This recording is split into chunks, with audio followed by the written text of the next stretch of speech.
Morning, Naisa. You're up early. I wasn't sure how many people would make the early one, but you're here. So that's a start. Hey, Nikki. Hey, Anya.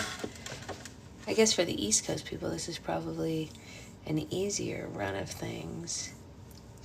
Obviously, for the others, it's going to be a little bit more, difficult. But I will upload it. I'm trying to upload yesterday's right now. It's trying to upload. It's not the best, but it's working on it.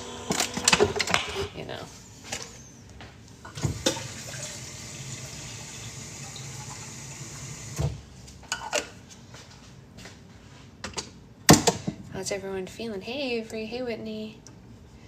Good morning, good morning. Good morning, good morning. We danced the whole night through. Good morning, my darling, to you. Can you make coffee, please? Thank you.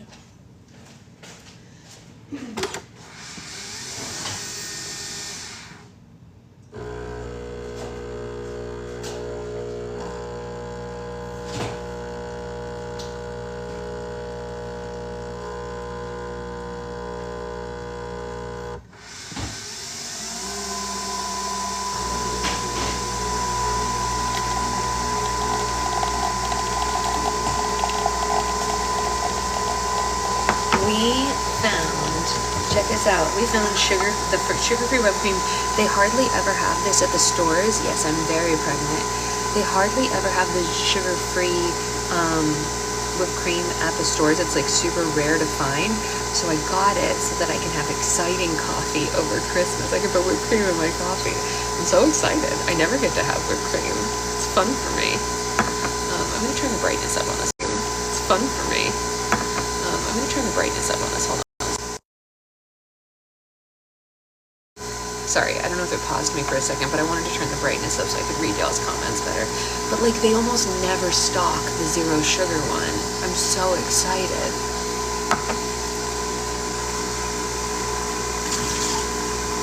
Like, whipped cream doesn't need sugar. It's already good on its own, Like, why are we doing this? I don't know. But that's what it knows. Yes, just a smidge Prego. This is my Prego belly. I have officially reached the point where my belly is the biggest outward part of me. I think that's how you know you're pregnant. Is anyone, it is true, Naisa, is anyone else just fascinated by the concept of cryptic pregnancies? Like, does it blow anyone else's mind? Like, obviously, it's more mind-blowing if you've been pregnant or are pregnant, but like, the fact that there are people who can go all the way to birth and never know that they are pregnant is mind-boggling to me, especially because, first of all, I'm growing in a very unique way, and the second thing, hey Danielle, is that she moves so much. Like, if I didn't know I was pregnant, I would think there was an alien in my belly because I can see her moving. And I would be like, what is happening? Right, Mara? That's what I'm talking about. Like, okay, like, pretend you never have morning sickness, you never have any other symptoms. Okay, fine. That part I can understand. But this baby, like, she's like pushing my stomach like this, and you can see it ripple across the front of it. What do they think that is? Or their baby just isn't moving? Or like, sorry about the noise, but like, you know what I'm saying? Like, it's fascinating to me. And I'm not saying that I don't believe them. I'm just... My friend didn't grow a belly and she didn't feel anything. No periods, was normal. The period part, but like, she didn't feel them kicking at all? Water broke mid-serving shift. That's insane. I mean, I'm telling you, I believe these women, trust me, or these pregnant people in general. Like, I believe them. I'm not saying I don't believe them, but it baffles my mind. That's true. They could have a posterior, or I guess they call it anterior placenta placement. Yeah. and my tummy would be huge on the side and flat on it. Exactly. She does this thing where sometimes she's like way over here and it's like, and this side's all flat, you know? She like chooses where she wants to be. She's got a lot of like movement, you know? Like if you look in the sun, in the light, like you can see that she's pretty round, right? Like right now, she's pretty even, but I think her head's right here. I think her little feeties are up here because she was kicking me earlier. Hey Grace. So it's just like, it's just fascinating to me. Again, I'm not saying I don't believe them. I'm just fascinated by it. Secret baby. Hey Grace, we've missed you. We have an early morning book club today because I have an appointment. Michael was so much different than Kenna because I felt her so much more different placement. Well, it was also your first one. I know, we've missed you so much, Grace. Everyone keeps asking about you and wants to make sure you're okay. You should give us an update right now so that next time everybody asks about you, I can tell them how you are in more detail because everyone missed you. Yeah, no, I know it's hectic and we support you in your endeavors, but we want to know more about what you're doing. You know, we're always curious about your life. We miss you. Will you have a break soon that you can come hang out with us?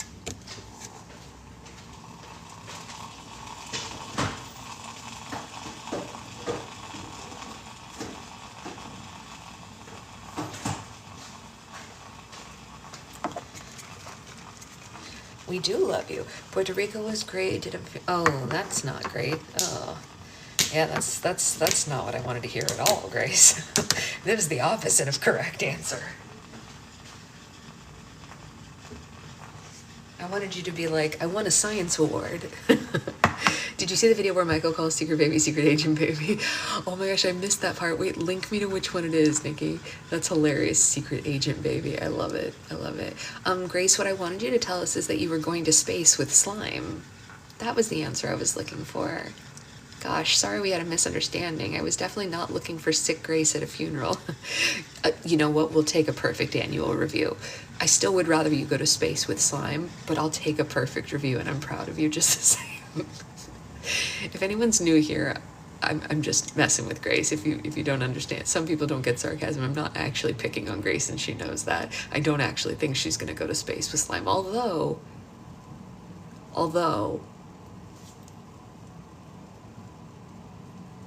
Day 21 feels like cookie dough. Should I leave it open? I wouldn't. I think that's probably very correct. I wouldn't don't give any spoilers on 21 because that's not till tomorrow. You can message me, you can email me, Mary, but it should feel like that. So I would just play with it as it is. It would make for some great experiments if Grace could just please go to space with slime. I would consider it a true personal favor. Grace, just so you know, if you manage to get to space with slime, I would consider that maybe one of the greatest things that's ever happened to us as a collective. I know it would be about you, but I don't know what I would even say. I'd be in such happiness and shock. I would just be like, we're all gonna celebrate. I might be able to manage a parabolic flight. Do it. I double dog dare you to slime flip in midair. Do it.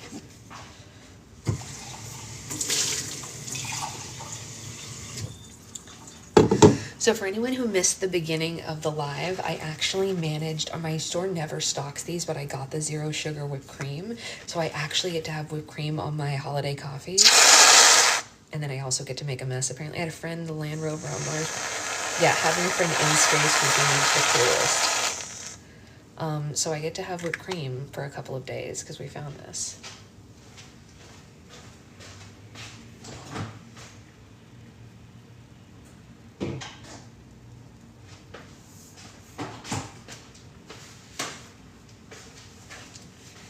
And then I'm going to clean up the mess I made because, you know.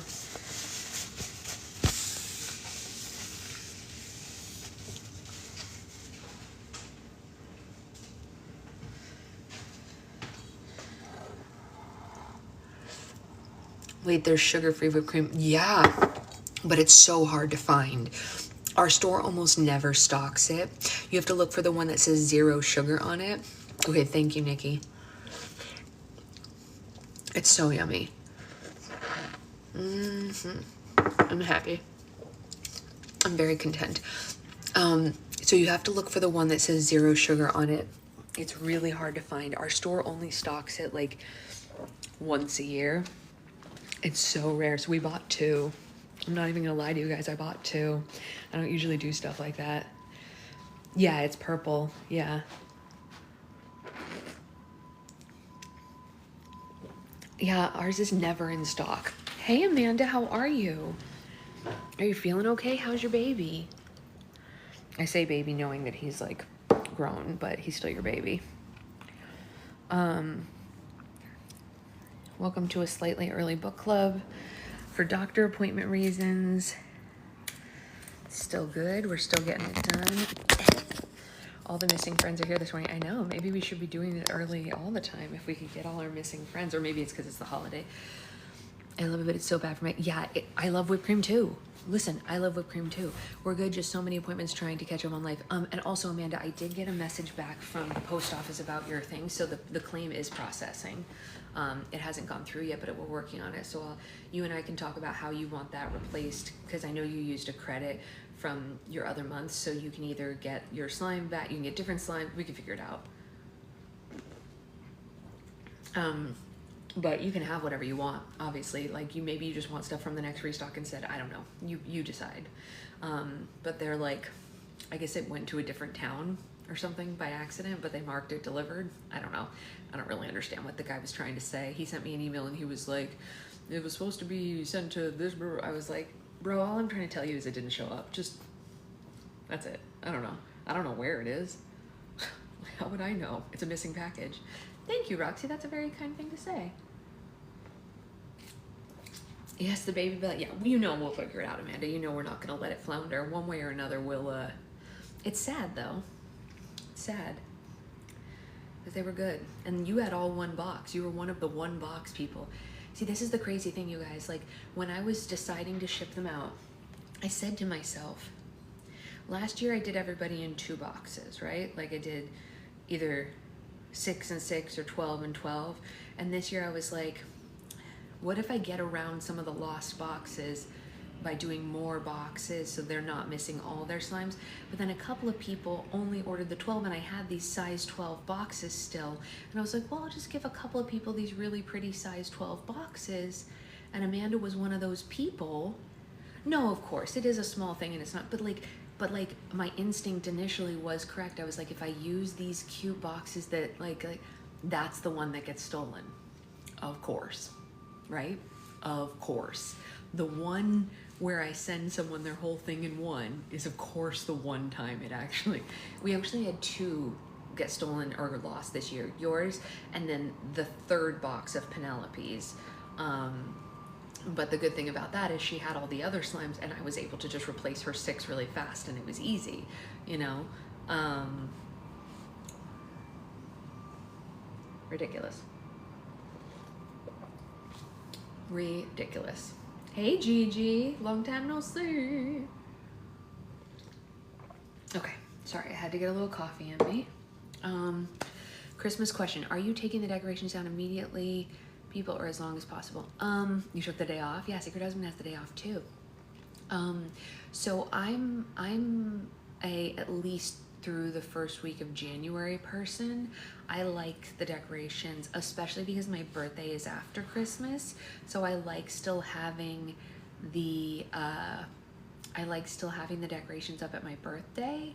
I like seeing them. I think they're pretty. So we'll have them for a little bit here, you know? Yeah. Yeah. I am pregnant. Yes, very much so. Yeah. Yeah. Yeah, 8 months and counting. I keep mine up all year round if I could.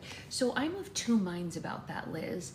There's a part of my heart that says I would keep them up all year round because I love them so much, but there's a part of me that likes the specialness of putting them up. I want to leave them up until the snow is gone, so May. That's funny, Grace. My birthday is the 29th, so in 9 days. Yeah, my birthday's in 9 days, which is funny because the last time I was at the doctor, because I am a geriatric pregnant woman, clearly, they were like, oh, you're gonna have another birthday before the baby's born? I was like, yes. Hotel Transylvania. I've not seen Hotel Transylvania. Is the Invisible Man? Is that funny? um, so yeah, actually, we were just talking about Liz's lights this morning. Secret Husband was like, "Did she splurge for the really intense Gobi lights that change?" I was like, I have no idea. I think it's just a rainbow tree. I don't know. He's just glasses. Secret Husband does wear glasses. That is true. Calling a geriatric pregnancy is so crazy. I know. It's just your tree. That's what I thought. Want to say I'm having so much fun and love. Oh, I'm so glad you love it, Gigi. Do you have a favorite day so far, Gigi? Wait, before we start reading really quickly, we have Govi inside also, Liz, like our regular lamps are Govi. Does anyone have a favorite date before we start reading of the Advent so far? I'll tell you, mine was 11. That's just my personal preference. I was an 11 girly. They need a nicer term for it. Yeah, the Gobi lights on my house that look like a gingerbread house. Do it, Grace. Do it. Hey, Jess. I double dog dare you. Outside. Oh, the decorations. You should send us a video so we can see that. I want to put my bet down for 2/9/25 for the baby. That is a very logical date, Natasha. Her grandmother's birthday is the 8th, so that would be right there in the sweet spot because she's due the 12th. So the 9th is not an unusual, that would be a perfectly normal time for her to be born, and she'd have her own birthday. She has a cousin whose birthday's the 5th. Her grandmother's birthday's the 8th. Her dad's birthday's the 15th, and her aunt's birthday's the 17th. So 9, she would literally just be in the center of the bunch, which is pretty funny. I only got the first 3. 3 is my fave, the gingerbread cheesecake one. Gingerbread cheesecake was pretty great. I can't recall the specifics now, but definitely. Yeah. 11 was a fave for me. A lot of people have really been loving 19, so I'm going to try to bring back 19, maybe not in Christmas form, but in every other form. I did pick up from Friday sale and I love 10 cent. 10 is good too. Yeah. 19 was Helen's favorite. That's fair. I played with the blue lip gloss on my stepson and taught him the Hanukkah. Oh, I'm so glad he loved it. Which Hanukkah, which dreidel did you get? Everybody got a different dreidel. They were all different colors. I got I want to say 7 different colors of dreidels for those. To be honest, I was shocked how many people needed Hanukkah slimes this year. It was way more than last year. I wish I had known. I would have made more, because last year when I made the Hanukkah slimes, they didn't all sell out, and so I made less this year. And then people were like, where did all the Hanukkah slimes go? I was like, they sold out. And they were like, why? I was like, I don't know. I was like, what am I gonna do? I felt really bad, so that's why I ended up doing the Hanukkah roll for slime thing, because I wanted to make sure every Hanukkah kid got one that needed one. I got it because everything was out, so it was a nice teaching moment. That's so lovely. That makes me feel bad about getting one of them. Oh, it's okay, Liz. I actually ended up talking to all the people. Hey, Julia. And Julia is one of the people who got the Hanukkah roll for slime for her girls. It's so impossible to anticipate each holiday's demand. You guys would be shocked. Halloween and Christmas are the 2 biggest times when people buy slime, but a lot more, as more adults get into slime, Valentine's Day becomes more of a slime thing because people want something to give that's pretty and not food to their partner. You know what I mean? And it's a great gift, and it's longer lasting than flowers or chocolate, and it's fun. Valentine was your first slime. Yeah. So, hey, beautiful mom to be, I'm glad I found you on here. Oh, thank you. That's so sweet of you to say. How kind. Thank you. Okay, I do have to start reading because we have a doctor's appointment today. It is more fun. Yeah, I agree. Look, I love flowers. Don't get me wrong. I'm a flower girly. Look, I wouldn't have a giant flower tattoo on one arm and a giant, leaf down the side of my leg if I wasn't into plants. I'm just going to scan the room really quickly so you guys can see how many plants we have. Plants are over there, plants are over there, plants are up there. These are all plants over there. You know what I mean? We love plants in this household, don't get me wrong. But how do I send a TikTok to you to respond to? The only way to send me messages would be either through Patreon DMs or through an email. I have all of my DMs on social media blocked because I was getting too much spam. So I turned them off completely because I was getting all the spam from you know, the people who want you to sell stuff for them. And so I just blocked it all. So I don't even see any of that because I don't want to sell stuff for them. So I blocked everybody on messages. So email or Patreon are the only ways to send me stuff now, because it just got too crazy. I was getting like hundreds of spam messages a day being like, do you want to carry sugar bear hair? And I'm like, I don't want to carry sugar bear hair. I don't want to carry anything. I'm carrying a baby. That's already too much weight. I can't carry anything else right now. It's what I want to tell them. Sometimes I'm like, they send these messages and they're like, oh, you know, we really like your content, whatever, blah, blah, blah, and all this stuff.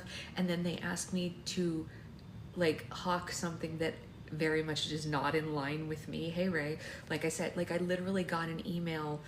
Exactly, Grace. That's what I'm saying. They literally sent me an email this week. Like they circumvented the fact that I don't have TikTok things on, and they sent me an email instead. And they were like, hey, we'd love to partner with you and have you promote sugar bear hair. And I was like, I can't eat that.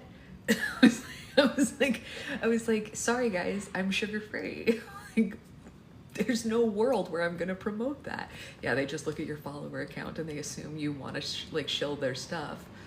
Oh, no worries, Julia. Don't even stress. We've been pretty good, actually. But anyway, let's read because I have to go to my doctor's appointment. So we're going to read right now. All right. 17. By the way, if for anyone who isn't caught up on this book, it's such a good book. I recommend you stay anyway and then catch up after, because this book is so heartwarming and so lovely. I think you're going to love the characters even if you just hang out today. And then if you end up liking this chapter, go back and listen to all the other ones on the YT, you know? Oh, well, there you go. They have not reached out to me, Roxy.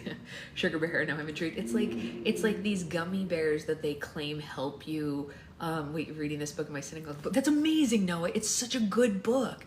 It's such a good book. And you know, Noah, we try to be as inclusive as possible here. And so we like read a little bit of everything. We read things by all different types of authors with all different types of coverage and whatever like that. And because we did a Christmas rom-com, we wanted to balance it into a Hanukkah rom-com. And Roxy suggested this one. And it's so good. It's such a good book. Really love it. I love it. So, chapter 17. The epitome of miserable, Rachel stood in the lobby handing out schedules and tote bags to ungrateful Silvers. She couldn't be sure how many hours had passed since Jacob had assigned her this role of Lokshen liaison. All she knew was that he had lied. The matzo ball costume was not in fact lightweight. Her feet were killing her, and to make matters worse, it was nearly impossible to put the schedules into the tote bag when you didn't have arms. Hey, excuse me, Rachel said, chasing down a woman with three children in tow. You forgot your schedule? It was clear that Rachel's mere presence as the matzo ball offended the primly dressed woman. With one hand over her heart, she fixed Rachel with a look of sheer horror. Rachel tried not to take it personally. Yes, she was sweaty. Yes, she looked like the meat counter at the 2nd Avenue Deli and smelled like it too. But she was here to do a job. It's important that you and the children have a schedule, she explained, smiling down at the 3 kids. You don't want to miss your Hanukkah copter. I thought this was all on the app.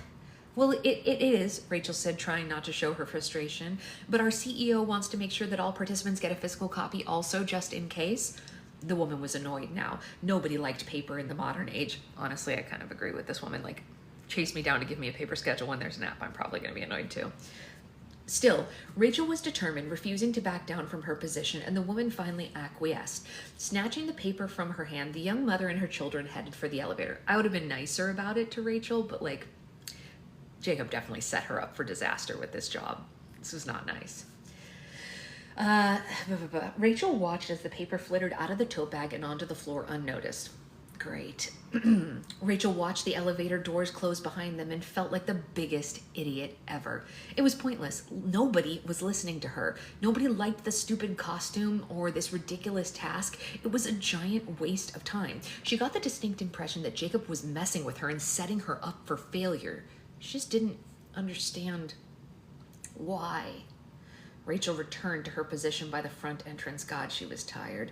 The only thing that kept her going was the adrenaline-filled fury that she had. The sound of laughter drew her from her thoughts, and she glanced over to the welcoming table to find Maddie and a team giggling hysterically. They were staring at something on her phone, passing it back and forth between them. Rachel couldn't help but be curious. "What is it?" she asked. Maddie held up a phone for her to see, and the fury turned into blind rage. Jacob Greenberg had turned her into a meme. Her cheeks flushed red. Tears formed in the corners of her eyes. It seemed that every smile directed her way was at her expense, and Rachel couldn't take it any more. Tearing the hood off of her costume and sucking back those tears, she waddled, as fast as she could anyway, to the nearest exit. Relatable content. "Oh, where are you going?" Maddie called out to her. "I'm going to lunch," she snapped, but Rachel wasn't hungry. She simply needed space and a place away from her adoring fans and the relentless sound of laughter that followed her. She found that quiet solitude through the sliding side door of the Four Seasons. She exited into an alley and slumped beside the trash can receptacle, ignoring the discarded cigarette butts that piled up around her feet. Alone now, Rachel pulled the top of her costume down and stretched her arms out, cracking her neck. At least she could breathe now. The crisp winter air felt like a refresh against her skin. She wanted to tell Jacob that he could take his stupid matzo ball costume and choke on it, but she really needed that ticket. She didn't have an idea for the Hanukkah romance and she would win over the very persnickety Chandra Bouchard this way. The tears began again. Excuse me?" A voice sounded at the end of the alley, and Rachel glanced up to see... Oh, sorry, really wrong voice. Let's back it up a little bit. Sorry, guys. "Excuse me?" A voice sounded at the end of the alley, and Rachel glanced up to see a little old lady holding an aluminum container in her hand. A black leather pocketbook nearly half her size was slung over her shoulder. "Are you okay?" "I'm fine," Rachel said, blinking back tears. "You don't seem fine." She came over anyway. The old woman took a seat on the step beside her and placed her giant purse down there, and she held the aluminum container safely on her lap. Oh, you don't even know the Jewish grandmother voices. No, this is just the regular grandma voice. Wait until we get to Jacob's grandma. You're going to love that voice. "Are you here for the matzo ball?" the old woman asked. "No," Rachel smirked. "I'm here for the bankruptcy conference." The old woman grinned and pointed one spindly finger in her direction. "You have an excellent sense of humor." "No, not really. I'm a volunteer. Are you here for the matzo ball?" "Me?" The old woman pointed to herself. "Oh, no, Oh, crap. Maybe I should have done this. The other voice. Crap. I think it is who we think it is. Darn it. Oh, I don't know for sure that it's who I think it is, so I'm wondering if I should switch voices, but I'll just keep going. "Oh, no, I'm just here to visit my grandson. He invited me to a party tonight, and I thought I would bring him some lunch." It is her. It is Toby. I should have been smarter and used Toby's voice from the beginning. Oh, well. "Oh, that's awfully nice of you." We don't get to see each other that often. I travel quite a bit, and he's always working. I have to figure out a way to spend time with him." The old woman opened the lid to her aluminum tin and angled the content towards Rachel. "Oh, okay, Liz. Well, there you go. Are you hungry? I always bring extra food." Rachel stared down to find the tray filled with what appeared to be spring rolls. "Oh," Rachel hesitated. That's really nice of you, but honestly, I shouldn't." "Are you on a diet? They're vegan." Rachel laughed before explaining. "Well, I'm kosher. Well, I'm kind of kosher. It's a long story, actually. There were different levels of kashrut or kosher laws amongst observed amongst Jews. There we go. Sorry about that. Rachel had grown up in a home with every item other than produce needing a hechsher or a kosher certification. But as an adult, and independent of her parents, her observance fluctuated as frequently as the weather. She never went so far as to eat like pork or shellfish, but many days she would eat vegetarian items cooked in a non-kosher restaurant or kitchen. The old woman stared down at her spring rolls.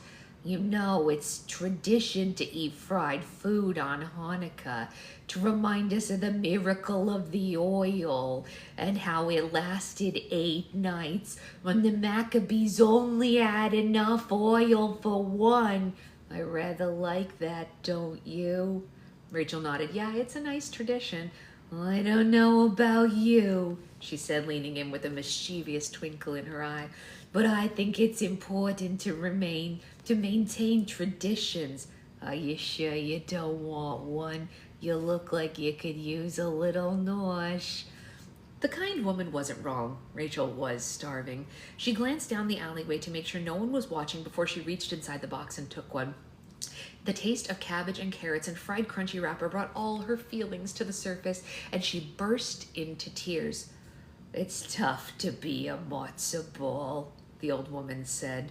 Rachel sobbed. Jacob Greenberg is the worst person ever. The woman raised an eyebrow in Rachel's direction. Jacob Greenberg? My summer camp arch enemy, Rachel explained. Ah, the woman nodded. Those can be problematic. Rachel shook her head confused. He's mean to me for no reason. She didn't understand. The Jacob she had met at Shabbat was so kind. She thought about the way that he helped her mother after Shabbat dinner and donated money to the synagogue without even mentioning it. She especially couldn't help but recall the way that he had interacted with Paul, but she could not reconcile Shabbat Jacob with the man who seemed hell-bent on now humiliating her. Well, maybe he has a reason, the old woman offered up. Yeah, Rachel scoffed, because he's a monster. Oh, maybe he secretly likes you. Rachel laughed aloud. More like he secretly enjoys torturing me. This is his thing, you know. He sets me up, he makes me like him, he makes me fall for him, and then he just stomps all over my heart for laughs. The old woman raised a curious eyebrow in Rachel's direction.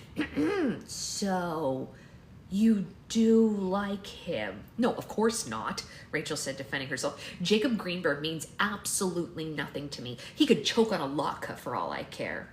Oh my, the old woman chewed on a spring roll. You know what we call it in Jewish law? Rachel asked. When you misrepresent yourself like that? No. Genevat dat, Rachel said, tapping her temple. It means stealing the mind, and it's like one of the worst things you can do, but that's what Jacob does every time to me. And you know what? She grabbed another spring roll, stuffing it into her mouth. Shame on me. I should have seen it coming. I should have known better. I deserve to be this matzo ball. Rachel finished off the last of her spring roll. The feeling stirring inside her went beyond blind fury. She was hurt. Jacob's reappearance in her life had made her dream of happy endings, of a chance to be honest, of a chance to feel brave again with him by her side. The fact that he had robbed her of that chance, or worse, never even considered it to begin with, it stung. I should just quit, Rachel said hopelessly. No, don't quit. It might be odd now, but something good always comes from our most difficult challenges. That's how we make meaning, really. That's how we find light during the darkest of times. Besides, you don't strike me as a quitter.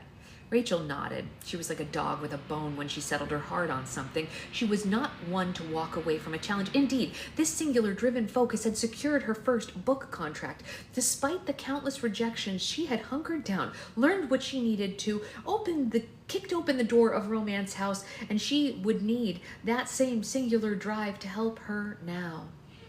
The old woman reached into her pocketbook and pulled out a plastic bag filled to the brim with souffignon. I don't know if I'm pronouncing that right. Do you like donuts? She asked, and Rachel's mouth went slack with amazement. You had all of those in your purse? We carry more than we should. She shook a bag of donuts in her direction. A little nosh on something sweet always makes me feel better. Souffgenitot. Okay. Rachel shrugged. You know what? Why not? The woman dipped into her bag and pulled out 2 jelly donuts, one for each of them. It was still warm, and Rachel sank her teeth into the fried, doughy goodness. Oh, yacht. Okay. Powdered sugar fell all over her costume and hands, but the woman was right. Rachel did begin to feel better. I'm sorry, Rachel said, wiping her hands. I didn't even get a chance to introduce myself. I'm Rachel. Toby, she offered. It's nice to meet you. Her kindness was enough to get Rachel through the rest of her day. The afternoon floated. So I can't pronounce English words either. It's not just Hebrew words I can't do. Cool.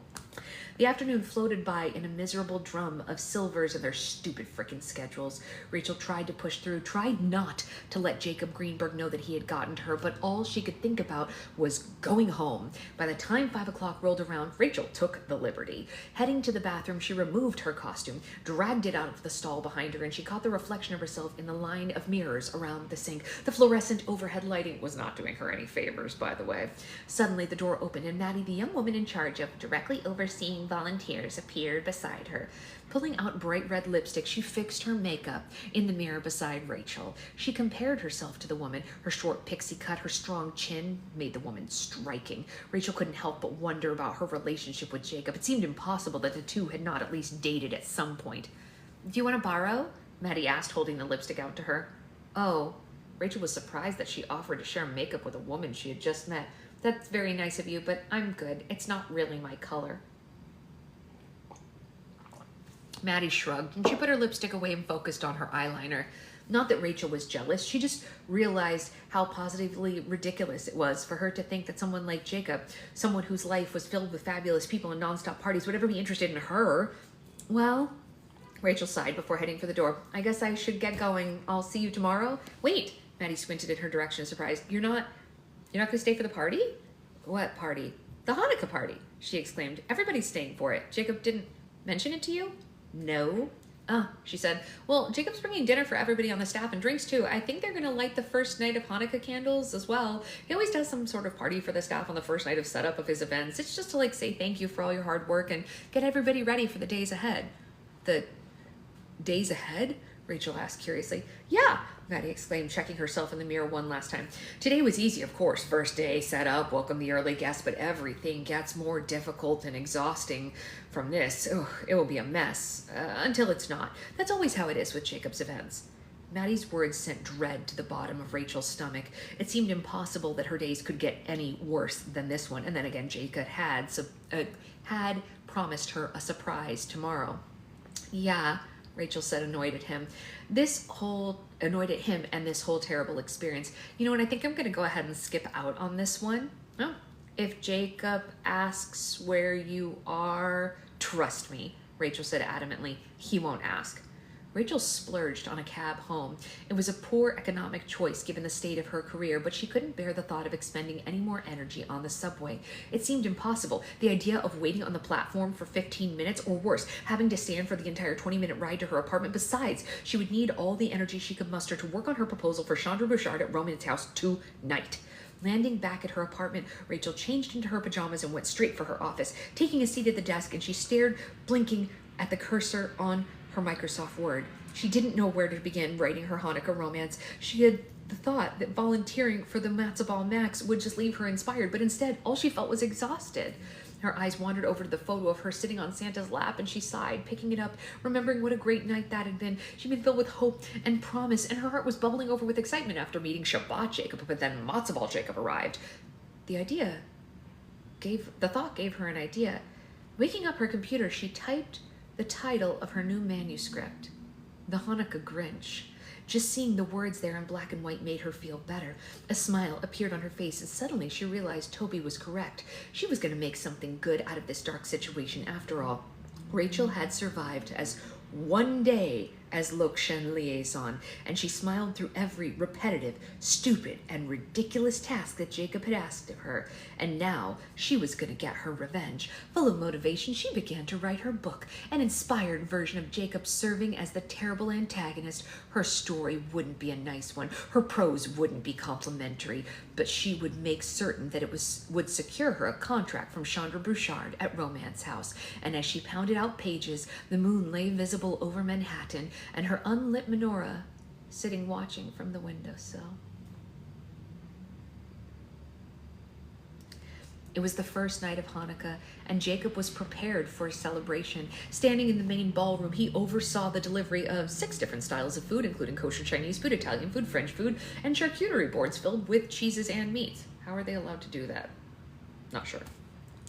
But glancing around the room at his bubby placing 2 colorful candles into a tiny menorah at the center of the room, his staff was gathering around the makeshift buffet to pour themselves drinks, and he realized someone was missing. Jacob waved over Shmuel. "Hey, do you mind taking over this for me?" "Mind," Shmuel said, waving away his concern. "I was born to oversee food." Jacob tapped his friend good-naturedly on the back and headed for the front lobby, searching for Rachel. Surprised to find it empty, he walked back through the twisting maze of hallways that existed around the ballroom. He looked into the bathroom and then finally saw Maddie sprinting by. "Hey," Jacob said, catching her attention. "Have you seen Rachel?" "Who?" "The matzo ball," he reminded her. "Oh, right, yeah, no, she went home already." "Home?" Jacob couldn't believe it. What about the party? The first night candle lighting? She didn't want to stay for any of it?" Maddie shrugged. "I don't know. She didn't seem interested." Jacob stood in the hallway, feeling his heart sink. He knew it was ridiculous to get upset about her leaving without telling him, but he felt like he was being stood up all over again. Shaking off those feelings, he returned to the main ballroom. Oh, it was better this way. He reminded himself that. Better that Rachel simply prove what he knew about her all along. She wasn't reliable. Better that he learn this about her now and finally stop putting ridiculous feelings to get a crush on her later. "Oh, Jacob," Toby greeted him. "Everything looks just delicious." "I'm so glad, Bubby. This'll be the best Hanukkah we've ever spent together." "I hope so. Can you excuse me?" Jacob called out. "If everybody could please join me in the main ballroom for the first night of Hanukkah, I have a few words that I would like to share." He took his place center stage next to a small menorah. Shmuel and the rest of his staff gathered around, holding drinks in their hands. Looking over many familiar faces, Jacob suddenly felt the warmth of the holiday season. "First off," he said genuinely, "I want to thank everybody for the hard work you've done today, and up until now as well, and the hard work you're going to do over the next 7 days leading up to the Matzah Ball Max." There were a few knowing chuckles and grumbles from his audience, but Jacob continued.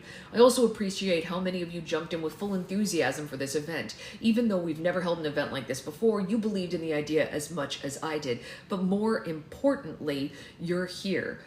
You've shown up for me again and again, and I want you to know that I see you." There were eager nods and a round of applause before he went on. "Now, Hanukkah's full of traditions, and for those of you who aren't Jewish, you've learned about these traditions in preparation for this event. You've read up on the miracle of the oil, the tradition of eating fried foods, playing a game called dreidel, and you maybe also have heard about a very important tradition, which is the giving of gelt, or money." Jacob beamed like a regular Hanukkah Harry. "So, if you happen to find a little more gelt in your bank account this holiday season, it's not a mistake. It's just my way of saying thank you. Thank you for taking the time. Thank you for being here. Thank you, and I appreciate you." Shrieks of delight went up from the crowd. "Now, I make it a point to not talk about my family." Jacob stumbled a bit on the words before regrouping. "But I wanted to introduce you all to someone very important to me, someone who taught me the true meaning of Hanukkah, and the reason why we're all here today. My amazing, wise, and beautiful bubby, Toby." The crowd applauded as Toby stepped forward. She blushed, waving at the accolades. "Oh, my grandson is too charming." A few people laughed, Shmuel the loudest of all. "Bubby," Jacob said, handing her a matchbook, "would you do us the honor of saying a few words about the holiday and lighting the first Hanukkah candle?" Toby began to explain Hanukkah. She described how it commemorated the rededication of the Second Temple in Jerusalem by the Maccabees and the celebration of the miracle of the oil. "The Maccabees came to the temple and discovered that they only had enough oil for one night," she said. "But lo and behold, a miracle. That oil lasted for 8 nights. Jacob smiled, watching her describe how to use the shamash, the helper candle, to light the other candles, and how you were supposed to place your... crap, I'm gonna get this one wrong. Oh, maybe it's just a different spelling of Hanukkah. It looks like a fancy spelling of Hanukkah. Chanukiyyah. Oh, okay. She explains it. The proper term for the item most frequently referred to as the menorah. Got it. Okay. In a window or a public place so that the miracle could be publicized, so that the light would spread from house to house. "My journey of Hanukkah," Toby said simply, "has spanned 91 years.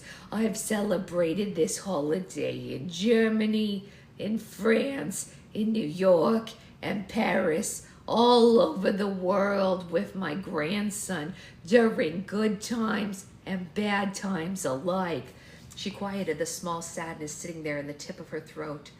But what I always explain to Jacob is that these candles are a metaphor. They remind us that we always have a choice. We can be someone who snuffs out another person's candle and the process make the world a darker place, or we can be the kind of person who spreads light. Better to be the shamash, the candle that lights all the other candles and brightens an otherwise dark world. Oh my God, my heart. I love her so much.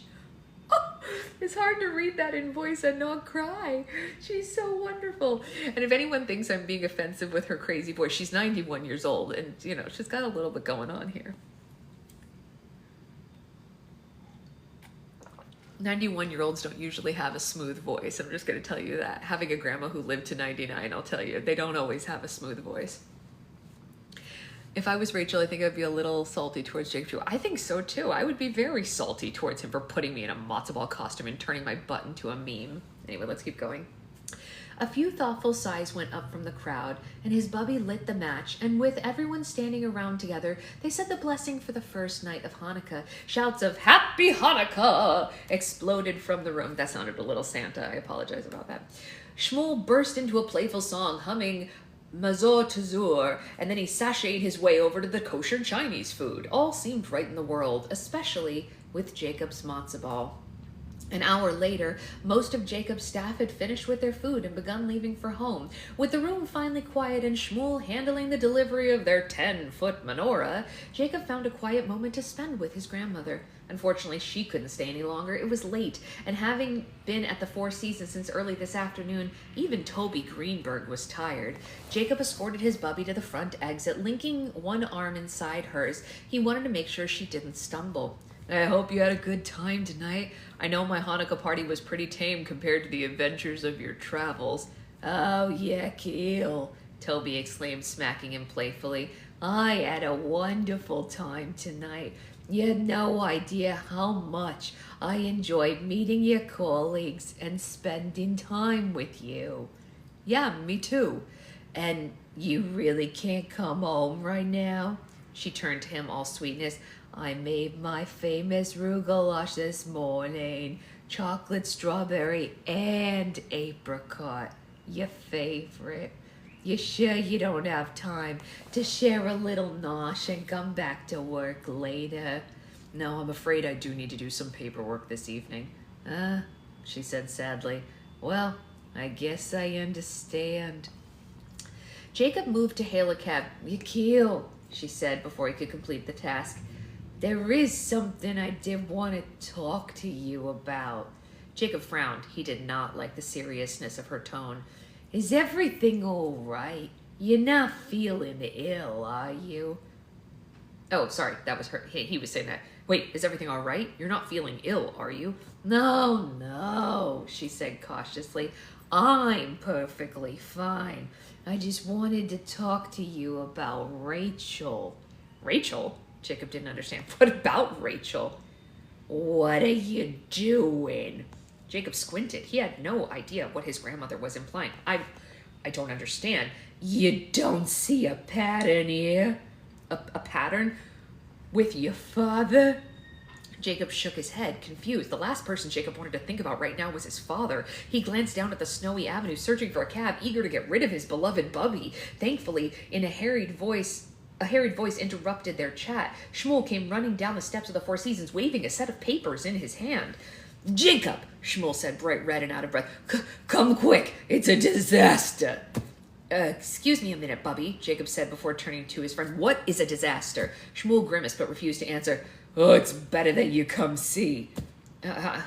A few minutes later, Toby was safely in a taxi and on her way to her apartment, and Jacob was following Shmuel up the steps of the Four Seasons. He held onto his black kippah, all anxious excitement, to keep it from blowing away in the winter wind. "You're never gonna believe this," Shmuel said, shaking his head. "We're in serious trouble. I don't know how this happened. I said to Moishe, make sure everything is lined up perfect. We don't have time for any big problems." Shmuel was rambling, but Jacob was determined to keep his cool. All events had problems. Whatever it was, certainly they could handle it. They came to the hallway. 20 brown packing boxes, each the size of Jacob's head, were piled up, stacked along the wall, and Jacob didn't understand. Well, what is all this? "This," Shmuel said with dramatic flair, "this is our 10-foot menorah." "Excuse me?" "The shining beacon of Jewish identity," Shmuel said anxiously. "The centerpiece of the whole matzah ball. The thing Rabbi Aaron Goldblatt is going to light with his wife, Dr. Rubenstein, to give the matzah ball Max a flare of authenticity. Sorry, I'm using Italian hands. They're not Italian. They're Jewish. I need to stop. I'm going to sit on my hand. "Yeah, okay, I get it. Why is the thing in boxes?" Shmuel grimaced. I forgot, maybe, to have it assembled." "Is that a question?" Shmuel looked through his paperwork, flipping pages. "Apparently not." Jacob closed his eyes, breathing through his frustration. There were things that Shmuel was very good at. Raising money, for instance, organizing volunteers. Jacob would never in a million years regret sharing his 60-40 split with this man. But alas, ordering a specially designed 10-foot acrylic and silver menorah from an artisan community in Israel and making sure that it would be assembled upon delivery was apparently not one of his talents. "Are you mad?" Shmuel frowned. "Don't be mad at me, Jacob." "Next steps?" Jacob said quickly. "Let's just focus on next steps." Jacob did not get angry like this. It reminded him too much of his youth and the way that he exploded at his mother. And now as an adult, he guarded his temper with the cool control of a man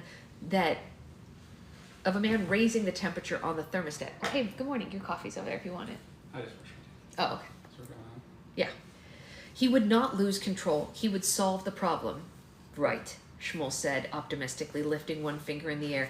"Next steps." He considered the question before turning to Jacob. "What are our next steps?" "Does the thing come with instructions?" "I don't know. I only opened 2 of the boxes." It was going to be a very long night. Jacob rubbed out a quickly developing headache from the center of his forehead. "All right, here's the plan," he said, thinking quickly. "I'll start opening the boxes. I'll look for instructions and take everything into the main ballroom, and you find someone who knows how to assemble a 10-foot menorah." "Right," Shmuel said, clearly relieved that Jacob wasn't angry at him, but not knowing what to do.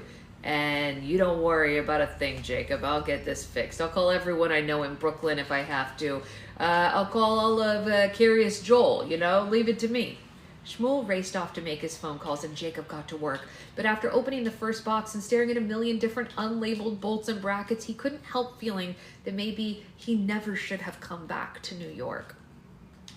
Email: Rachel Rubenstein Goldblatt to Lisa Brown, Tuesday, December 14th, The Hanukkah Grinch Proposal. "Lisa, please find attached my synopsis and the first 3 chapters for The Hanukkah Grinch. Let me know what you think. 3 exclamation points. As soon as possible would be great. I'm eager to move on from the research phase. Rachel."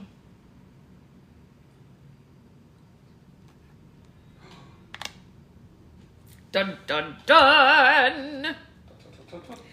And we finished with just a little bit of time to spare. So,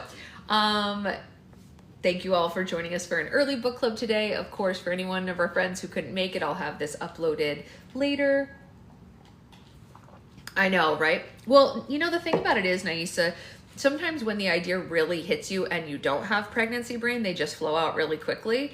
But, as we've learned from my brain not working properly, writing is harder when you have a lot going on. But she is inspired in this moment, and she pumped out 3 chapters in one night.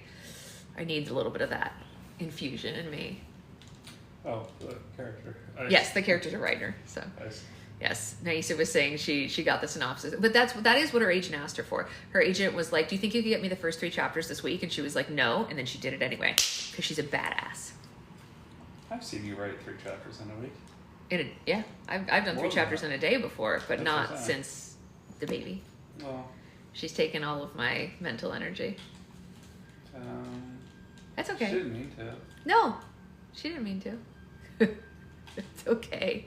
She can have it for now. We'll share for now. She has to give it back eventually. She will. Yes. I can't promise that. No, you can't promise that. Okay. We're going to go to our doctor's appointment. I hope you all have a great rest of your day. And tomorrow, book club will be at the normal time. Just a reminder, tomorrow is the last book club until the 27th. We are going to take after tomorrow, we are taking a holiday break. 5 to 18 years. Yikes. That's right. He is such a dad. It's true. He's very dad. All right. I'll see you all later. Have a great day. What did I do? They said that you're saying she didn't mean to was a very dad thing to say. It was very cute. She didn't mean to. He's right. She didn't mean it.